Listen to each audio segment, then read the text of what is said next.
So while we're on the topic of the eighth house, I thought that we could just talk about another prominent feature of the eighth house, which is sexual intimacy, as the eighth house, ruled by Scorpio, governs not only our sexual energy, but also all powerful, transformative, and energetic experiences that we have in life. So for those with a strong eighth house placement in the birth chart, sex is never just a physical act. It's deeply spiritual. It's an ancient ritual, something that's way more profound than anything that is a superficial connection.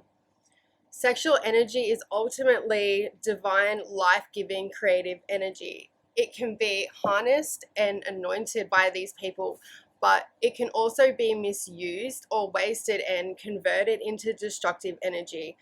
And there alone really gives away the responsibility that eighth house people have when it comes to sex. It can be a way for them to feel powerful or to take back power.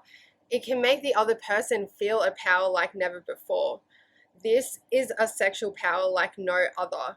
People with this placement therefore often find themselves more attuned to this energy and the unconscious energies of life. They're usually more in touch with that, so they'll often connect more psychically than with physical appearances. They respond to what can't be seen, these energetic undercurrents. It's a unconscious seduction ritual that takes place, and ultimately sex becomes an unconscious elixir for the soul. It can be healing in its creative energy, or it can transmit toxic psychic energy, and a lot of this will depend on the partner, so they have to be highly discriminative about who they share this with. So eighth house sex is not about role play or appearances.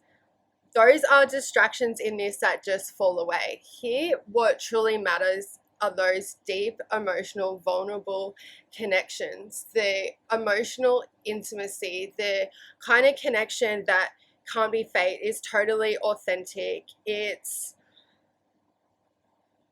creating an emotional bond that is so intense that it almost feels telepathic and beyond worlds, because it actually is. Eighth house people do tap into energies that are beyond worlds. So the souls are in a telepathic exchange, exchanging like rawest truths and insights, and opening up in ways that aren't possible with other people. But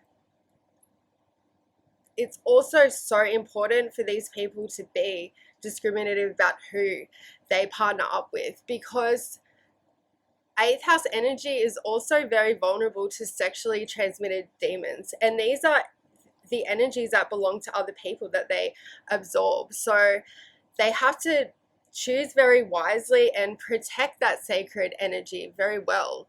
So it's also likely for people with a strong eighth house presence in the birth chart to go through constant awakenings in their sexual and therefore personal power. These people, it's like they hold up a mirror to other people's unconscious desires, forbidden fantasies, everything they sort of secretly sexually desire, and it makes them just mystically magnetic. But in some cases, they can also be uncomfortable and confused with the constant sexualized energy that seems to be thrust on them. As in, like, sometimes even if they're not that experienced or not very confident, the sort of aura that they give off makes that impression. So people can think that they've like kind of project these kind of sexual expectations onto them, and for some people they can be uncomfortable with that, especially if they sort of have a minor placement in the eighth house. So that's why developing psychosexual boundaries are so essential, and this is especially true if you have a sensitive feminine placement in the eighth house like the moon or Neptune, because these placements too can be subject to using sex as a way of escape or redemption, or a way to try and or heal others. It's also more likely that people will develop sexual addictions to this person rather than the 8th house person developing a sexual addiction. I sort of wouldn't put those together because, like I said, it's not about the act. I'd probably place that more with like 5th house and Mars things going on. That's not, wouldn't be an 8th house kind of feature. So what is the 8th house feature is this irresistible pull that they seem to other people have towards them. There's a powerful magnetism, and it's all like conducted by this unconscious desire to reenact this ancient sacred ritual, like to reawaken this goddess within. Like that's when she really feels her power, and the other person feels it too. It's something more than sex, and the other person kind of can't explain it either, but they just want to keep coming back for more. It's a true high voltage fusion and intense and at its best secret magic that makes a connection feel eternal. These people help you get in touch with something that's beyond this world. So what's most important for these people is